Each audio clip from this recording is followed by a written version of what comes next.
Di video kali ini gua akan buatin video khusus buat kalian semuanya karena banyak banget ya kemarin yang request, "Bang, ceritain dong perjalanan Abang sebagai seorang trader forex."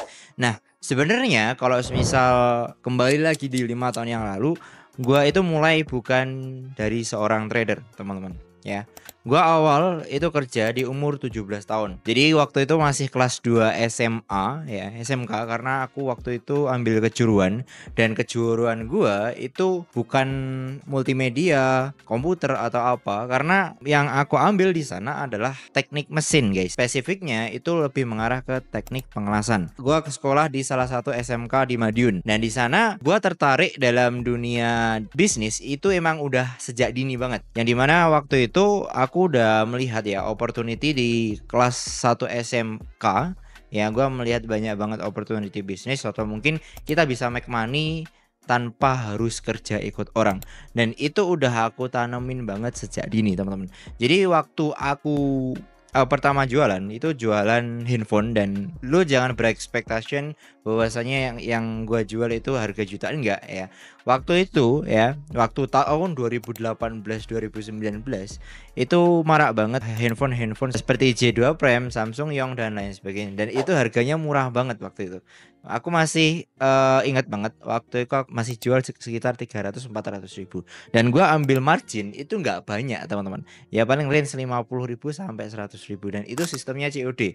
Ya mungkin kalau semisal lu adalah seorang yang dulu pernah main Facebook ya, itu sering banget kita COD barang-barang seperti itu. Jadi awal mula gua jualan itu di seperti itu, teman-teman. Tapi untuk di Facebook tuh nggak se-opportunities dulu. Kalau semisal sekarang itu banyak banget kompetitif, dan mereka rata-rata kebanyakan dari mereka itu toxic banget. Jadi kalau semisal lu mulai jualan untuk di seperti handphone atau mungkin apapun itu, kalau semisal memanfaatkan marketplace-nya si Facebook, itu menurutku kurang ya. Ada opportunity platform lain yang sangat-sangat besar banget. Jadi kalau semisal lu di Facebook sampai sekarang ya mungkin lu ketinggalan zaman ya. Jadi nggak cuman jualan handphone doang, dan itu cuman berjalan sekitar 5 bulanan, teman-teman. Karena waktu itu aku ada satu kendala yang dimana uangnya harus aku pakai, dan uang yang aku punya itu sekitar 15 juta waktu itu. Di umur 17 tahun aku udah punya uang 15 juta cash. Tapi endingnya apa? Endingnya uang itu kepake, dan akhirnya gua kembali lagi ke level yang nol lagi. Jadi awal mulanya seperti itu. Gua gak expect lebih waktu itu, karena memang tujuanku di sini adalah making money. Jadi di sana gua start untuk jualan produk lain seperti spare part motor dan lain sebagainya. Karena waktu itu aku juga ikut ya salah satu klub motor yang dimana spare partnya itu sangat-sangat opportunity banget. Jadi gua gabung dalam community atau klub itu bukan semata-mata untuk ikut-ikutan doang, tapi aku lebih melihat dari sisi bisnisnya. Jadi aku join dan sangat-sangat menguntungkan di sana. Terus lanjut lagi, nggak cuman itu doang ya. Mungkin dari kalian ngira bahwasanya gua start di modeling, enggak ya. Awalnya gua itu kerja juga gitu, guys ya. Gua juga pernah jadi kuli, gua juga pernah jualin produk orang, makelar ya. Kalau semisal kalian melihat bahwasanya gua itu dimodelin, itu salah besar banget. Karena gua start itu tanpa modal. Kalau semisal kalian makelar ya atau ngejualin barang orang, itu nggak akan yang namanya keluar modal, kecuali mungkin buat bensin atau operasional kalian. Jadi untuk itu gua start bener-bener dari nol banget. Dan dari segi orang tua pun, keluarga itu nggak seperti yang kalian lihat ya. Bahwasanya keluarga gua terlahir dari orang yang keluarga biasa-biasa aja. Mungkin kalau semisal lu tanya teman-teman gua, lu bisa tanya lah sama mereka. Memang dari sisi keluarga itu biasa-biasa banget. Bahkan mobil pun belum ada waktu itu. Belum punya. Punyanya cuman satu motor doang, dan itu dipakai untuk 2 orang sampai 3 orang tiap harinya. Jadi perjalanannya seperti itu. Orang tua gua itu dulu punya yang namanya bisnis ya. Ini masih berjalan sampai sekarang. Ini bisnis di bagian pertanian, teman-teman. Kalau semisal lu tahu tentang sayur ya seperti cabai, terong, papaya dan lain sebagainya, itu orang tua gua jualin benihnya. Jadi benih itu kita jadikan benih yang siap buat kita tanam, dan itu yang kita jual. Dan waktu itu ya, gua sebagai marketingnya atau sales, di mana nawarin beberapa toko untuk aku tawarin produk yang orang tua gua punya atau orang tua gua buat. Jadi di sini lebih ke production, teman-teman. Dan itu untungnya nggak banyak ya, untungnya nggak banyak. Satu kotak itu paling sekitar 10 sampai 15.000 teman-teman. Jadi nggak sampai angka jutaan. Nah dari sana gue melihat yang namanya opportunity trading seperti kripto, forex itu di tahun 2020 ya. Di tahun bersamaan waktu gue jualan-jualan seperti itu, gue melihat di sini kayaknya menarik deh kalau semisal gue bisa kerja lewat handphone atau lewat laptop dari rumah aja. Dan gue bisa kerja dari manapun, itu kayaknya enak banget. Karena memang waktu itu ada tuntutan di mana gue nggak bisa kerja di luar ya, gue nggak bisa ngerantau waktu itu. Jadi mau nggak mau ya aku harus putar otak gimana caranya gue bisa making money. Dan mungkin hikmahnya gue ketemu dunia trading. Nah awalnya ketemu dunia trading ini bukan dari temen, bukan dari saudara atau apa. Karena kalau misal ngomongin dari saudara itu bahkan gaptek banget. Gue berjalan 2-3 tahun di market, mereka itu belum ada yang paham teman-teman. Gue tuh tinggal di desa ya, dan dimana jauh dari kota banget. Jadi kalau misal masalah teknologi, gue yakin kalian udah mengira bahwasanya memang di sini minim yang namanya teknologi. Jadi pertama gue kenal dunia trading itu dari YouTube sebenarnya. Dari YouTube gue melihat dari video YouTuber besar itu. Dia ngiklan bahwasanya ada aplikasi yang bisa menghasilkan uang dari rumah aja. Dan itu gobloknya yang gue tonton adalah Binary teman-teman. Dan di sana gue penasaran ya, karena penasaran dan belum tahu apapun itu sebelumnya. Akhirnya gue nyoba buat download dan pelajari yang ada di dalam platform tersebut. Seiring berjalannya waktu, sekitar 3 bulanan gue mengetahui dalam konteks binary ini, gue tahu kayaknya ini bukan styleku. Karena untuk kita mendapatkan kemenangan itu tipis banget. Kalau semisal lo tahu sistem binary, ketika kita menang kita dapat 85%, tapi ketika kalah kita kalah 100%. Artinya di sini risk to reward rasionya adalah 1:0,8. Kalau semisal kita loss di satu posisi, kita harus kompensasi 2 kalinya atau 2 kali setengahnya untuk mendapatkan balik modal plus profitnya. Jadi di sini untuk risknya malah jauh lebih besar ya daripada yang kita dapatkan. Kalau semisal kita kompen, bahkan profitnya itu lebih kecil daripada open posisi pertama yang kita loss. Jadi menurutku ini kalau semisal gue seperti ini, gue nggak akan kaya. Dan memang platform ini itu bener-bener membuat dimana user itu rugi teman-teman ya, secara otomatis, karena memang sistemnya seperti itu. Walaupun market yang diambil itu adalah market real time, kalau misal Senin sampai Jumat ya, tapi di sana tidak menutup kemungkinan marketnya itu dimanipulasi. Kalau misal lo cek ya di salah satu platform binary option, itu pasti ada mata uang atau pair yang nggak ada di platform manapun. Kalau misal dia ambil global, biasanya ya chartnya itu sama, dari pair A, B, C, D itu sama. Ya, tapi kalau semisal ada satu pair dan itu adanya cuma di platform itu fix, berarti itu adalah market bandar. Dan gua melihat ketika waktu itu Senin Jumat kan tutup ya, Bang ya. Tapi kok di sini bisa buka. Nah, ternyata di situ ada yang namanya OTC. Buat yang belum tahu, jadi OTC itu adalah over the counter ya, over the counter market. Itu adalah kumpulan dari supply and demand yang ada di dalam hari Senin sampai Jumat itu. Jadi setelah gua melihat itu dan positionnya memang gak cocok sama style gua, ya udah gua tinggal dan ketemu sama satu YouTuber yang ngomongin kripto di tahun 2020. Gua 2020 kenal kripto, terus gua juga kenal forex di waktu yang bersamaan. Jadi gua pelajari keduanya, dan awalnya gua nggak fokus di forex. Ya trade di forex, mempelajari forex, tapi nggak fokus di forex. Ya, gua fokusnya waktu itu di kripto. Dan waktu tahun 2020 ya, gua cuma spot doang dan gua bisa menghasilkan cuan dari sana. Jadi mungkin sehari 100-200 ribu itu dapat, walaupun itu spot. Angka segitu buat anak umur 17 tahun ya, itu sangat besar banget. Ketika gue naik ke kelas 3 ya, kelas 3 SMK, waktu itu umur gue 18 tahun. Di sana gue berada di dalam level balik lagi ke angka 0 lagi. Karena kenapa? Gue kenal yang namanya futures trading di tahun 2021 ya. Jadi hasil trading yang gue dapetin dari spot market ini habis ludes di futures market teman-teman. Dan itu totalnya waktu itu gue punya uang 25 juta ya, 25 juta, dan gue depositkan semuanya di sana. Sebenarnya di awal gue pakai yang namanya risk management, tapi karena mungkin overconfidence di trade sebelumnya, di spot market sebelumnya, karena gue udah profit banyak juga dari sana, akhirnya gue meresikukan semua modal yang gue punya teman-teman. Jadi gue rata kanankan semuanya, dan itu endingnya apa? Endingnya habis teman-teman, habis, nggak bersisa, dan gue berada di level balik lagi. Dan akhirnya apa? Gue kerja lagi, cari uang lagi, jualan lagi. Jadi sistemnya muter-muter di situ. Dan setelah gue lulus di tahun 2021 itu ya, gue lulus 2021. Nah, gua ketemu yang namanya satu sistem yang membuat making money ini sangat-sangat opportunity kalau semisal gua pakai ya. Jadi sembari gua jalanin bisnis, gua punya tim, teman-teman. Gua punya tim di sana tim gua yang ngurusin bisnis dan gua fokus di trading. Dan karena gua melihat ya dari crypto futures itu market cap-nya waktu itu belum begitu besar, nggak seperti sekarang. Apalagi waktu itu Bitcoin masih membentuk yang namanya all time high ya di angka 67.000 US dollar dan itu sebelum itu. Jadi untuk trade-nya lumayan dan apabila harga BTC itu gerak, altcoin itu membuat yang namanya domino effect. Kalau misal BTC turun, otomatis altcoin yang lain itu juga ikut turun. Nah dari sana aku lihat loh, ini kalau misalnya kayak gini gua gak bisa cuan anjing ya, dalam hati gua gitu.